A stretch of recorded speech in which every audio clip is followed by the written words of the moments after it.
siempre llegas de noche. La casa de mi abuela en el campo me esperaba vacía tras su muerte. Llegué al anochecer, como siempre lo había hecho desde niño. Nunca vengas de día, me decía ella con una sonrisa triste. Esta casa solo reconoce a sus habitantes cuando la luna gobierna el cielo. Las llaves temblaron en mis manos al abrir la puerta principal. Un olor a polvo y gardenias me recibió, el mismo aroma que impregnaba los vestidos de mi abuela. Esa primera noche, soñé con ella caminando por los pasillos, cantando una canción de cuna en una lengua que no reconocía. Al despertar, encontré una nota en su escritorio. Querido nieto, esta casa guarda más que recuerdos. Guarda hambre. Y siempre llega de noche. Fue en la tercera noche cuando ocurrió.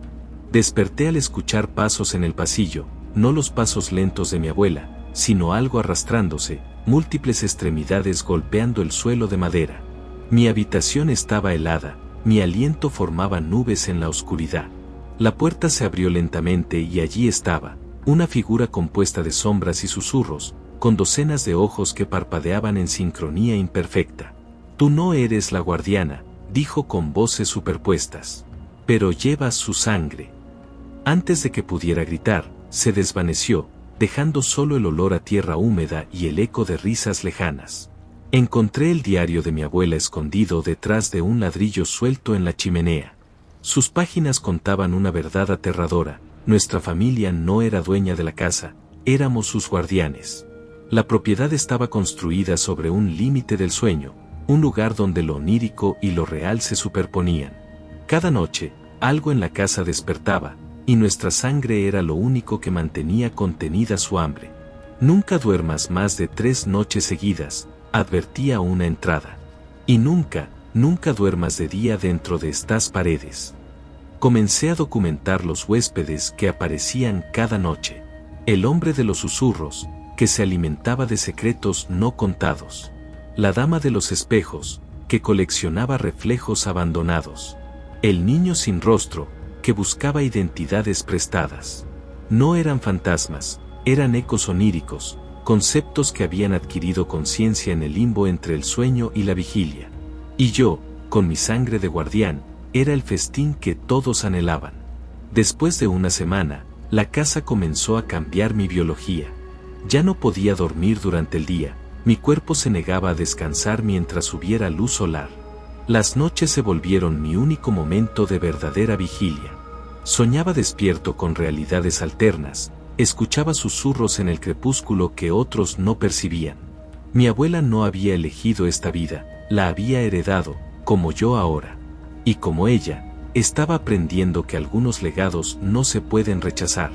El hombre de los susurros me hizo una oferta, un secreto a cambio de un recuerdo. Desesperado por entender mi herencia, acepté. Me susurró la verdad sobre la muerte de mi abuela. No había sido natural. Ella había intentado cerrar permanentemente el límite del sueño, y lo que dormía en la casa se había defendido. A cambio, tomó el recuerdo de mi 7º cumpleaños, cuando mi abuela aún me miraba con esperanza en lugar de preocupación. El alivio de saber la verdad duró menos que el dolor de haberla comprado. En el ático, encontré los diarios de otros guardianes, remontándose a siglos atrás. Todos contaban la misma historia. Nuestra familia no contenía a las entidades por bondad, sino porque éramos su ancla a la realidad. Sin nosotros, se disolverían en la nada del olvido. Éramos su prisión y su salvación simultáneamente. El verdadero horror no era su presencia, sino nuestra interdependencia. Matarlos significaría matarnos a nosotros mismos. La dama de los espejos se volvió más agresiva. Quería no solo mi reflejo, sino mi identidad completa. Una noche, me mostró en su espejo una versión de mí que había aceptado completamente su herencia, un ser de pura noche, con ojos estelares y piel de sombra. Este podría ser, cantaba, libre del peso del día, eterno en el reino del sueño. Casi me rindo ante su tentación, pero al romper el espejo, liberé no solo mi reflejo cautivo, sino fragmentos de cientos de otros que ella había consumido.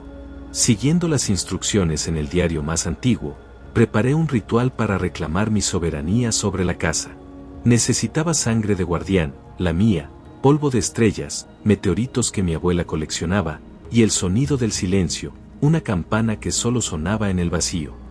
Al realizar el ritual, las entidades se enfurecieron. La casa misma se retorció, las paredes sangraron oscuridad, el suelo se volvió líquido bajo mis pies. Por un momento, temí haber condenado tanto a las entidades como a mí mismo. Durante el ritual, tuve una visión: la casa no era una construcción humana. Era un organismo vivo, un parásito dimensional que se alimentaba de la energía del sueño. Nosotros, los guardianes, éramos sus células inmunes, protegiéndolo de ser descubierto mientras nos alimentábamos de sus obras. El verdadero terror no era lo que dormía allí, sino la casa misma, y éramos parte de ella. En lugar de destruir el equilibrio, renegocié el pacto. Las entidades podían alimentarse de mis sueños, pero no de mis recuerdos. Podían habitar la casa, pero no poseerla. A cambio, yo aceptaría mi naturaleza dual, ser tanto del mundo diurno como del nocturno. La casa resonó con aceptación, y por primera vez, sentí que pertenecía allí no por obligación, sino por derecho propio. A medida que aceptaba mi herencia, mi cuerpo comenzó a cambiar. Mis ojos se adaptaron para ver en la oscuridad total, mi piel se volvió más fría al tacto, mis sentidos se agudizaron durante la noche. Ya no era completamente humano, pero tampoco era una de las entidades. Era un puente, el guardián que elegía su destino en lugar de heredarlo. La casa comenzó a atraer a otros como yo, personas con pies en dos mundos, que habían pasado sus vidas sintiéndose rotos o incompletos. Les ofrecí refugio, creando una comunidad de guardianes.